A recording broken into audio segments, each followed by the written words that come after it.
बिस्मिल्लाहिर्रहमानिर्रहीम। इस वक्त मैं पेशावर के कब्रिस्तान में खड़ा हूँ। ये कब्रिस्तान इस वक्त 20 से 25 मुरबा मील पर मुहित है।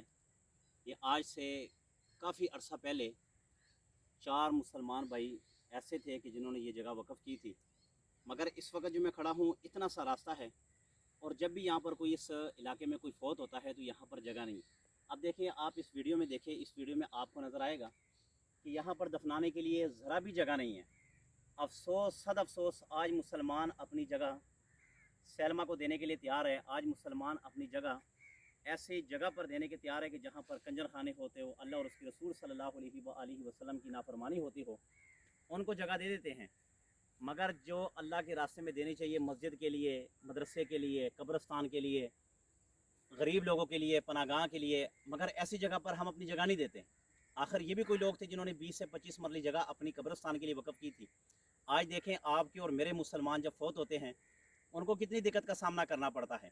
अब ये आस पास अगर देखें, यहाँ पर मुरब्बों के हिसाब से यहाँ पर पेलियाँ हैं, लोगों ने फसलें लगाई हुई हैं।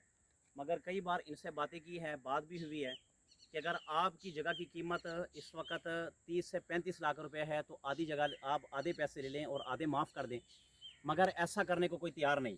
हालांकि ये हकीकत से नाला है। इस वक्त हम जो कब्र के पास खड़े हैं, ये भी एकड़ों के हिसाब से, एकड़ के हिसाब से ये ज़मीन का मालिक हुआ करता था। मगर आज इस कब्र का दरवाज़ा कोई खटखटाए और इससे कोई पूछे, मगर हकीकत यह है कि कब्र का दरवाज़ा नहीं है, और ना इसे पूछा जा सकता है कि आखिर आपकी वो ज़मीन कहाँ गई कि जो आप वहाँ पर खड़े होकर कहते थे कि मैं इस ज़मीन का मालिक हूँ, मैं ज़मीन का वाली हूँ, वारिस हूँ, और ये मेरी ज़मीन है। मगर ज़मीन रह गई, आदमी कब्र में चला गया। लोग कहते हैं, ज़मीन पर खड़े होकर कहते हैं ये ज़मीन मेरी है, मगर ज़मीन हंस कर ये कहती है कि ज़मीन तेरी नहीं है, बल्कि तू मेरा है। तो लिहाजा जितने भी मुसलमान हैं, मेरी सबसे अपील है कि वो इस कब्रिस्तान के लिए जगह वक़्फ़ करें और एक सदका जारिया अल्लाह रब्बुल इज़्ज़त के रास्ते में दें।